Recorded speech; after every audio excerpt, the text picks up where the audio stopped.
Sabi ang lalaki na ng sitaw. Eh. Ang dami na. O, diba? Yan. Tapos, meron pa dito. Ang bilis lumaki. Bilis niya humaba. Nandun na sa likos. Ganda na. Yan. Doon sa kabila meron din. Ikot nga tayo. Yan. Eko. Daming musi. Ito pwede na to oh. Diba? Isa lang konti pa lang. Ay ito. Ang laki na. Yan. Ay!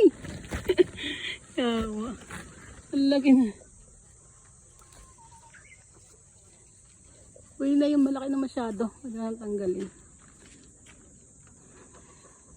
So, nag-ano ako ng mga tao guys na pag uwi ko ng Pinas is pupunta sila dito para i-harvest yung mga sitaw kasi pag tumanda na siya, papangit na yung ano, yung puno.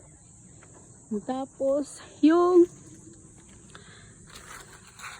sayote naman, yun o, malaki na siya.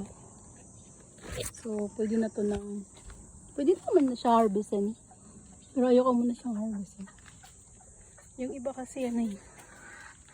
You know, parang nag-ano yung, kailangan ko itong itali kasi lalaglag siya. Bibigatan. Dami kaya nito.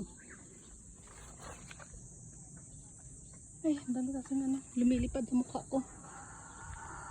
Yun lang guys. Nagdidilig muna ako.